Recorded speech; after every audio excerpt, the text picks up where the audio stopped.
ഒരു അച്ഛന് പിറക്കുക, പിതൃശൂന്യത്തരം കാണിക്കാതിരിക്കുകയെങ്കിലും ചെയ്യാം കേട്ടോ. അതായത് വേടൻ എന്ന് പറയുന്ന ഒരു മനുഷ്യൻ, അതും ഒരു മനുഷ്യൻ തന്നെയാണ്. അവനും വേദനിക്കുന്ന ഒരു ഉള്ളുണ്ട്, മനസ്സുണ്ട്. അതൊന്നും മനസ്സിലാക്കാതെ സ്ത്രീയാണ്, എന്ത് തന്തയില്ലായ്മ എന്ത് തോന്നിവാസങ്ങളും വിളിച്ച് പറയാമെന്നുള്ള ഇവരുടെയൊക്കെ ചിന്താഗതി ഉണ്ടല്ലോ, അത് ചോദ്യം ചെയ്യപ്പെടുക തന്നെ വേണം. വേടനെതിരെ പരാതിയുമായിട്ട് വന്നിട്ടുള്ള സ്ത്രീകൾ എന്താണ് അവരുടെയൊക്കെ രാഷ്ട്രീയ ചരിത്രം നമുക്കറിയില്ല. ഈ വന്നിരിക്കുന്ന ആളുടെ രാഷ്ട്രീയ ചരിത്രം എന്താണെന്ന് എനിക്ക് പക്ഷേ കൃത്യമായിട്ട് അറിയാം. ഞാൻ പുള്ളിക്കാരിയുടെ ഫേസ്ബുക്കിൻ്റെ പ്രൊഫൈലൊക്കെ ഒന്ന് നോക്കി.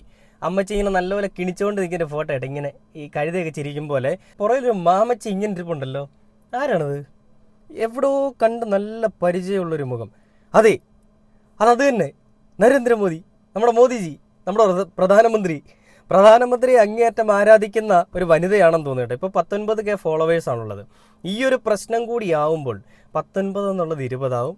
20-ൽ കൂടി കുറേ റീച്ച് ഉണ്ടാക്കി കുറേ പണം ഉണ്ടാക്കാം.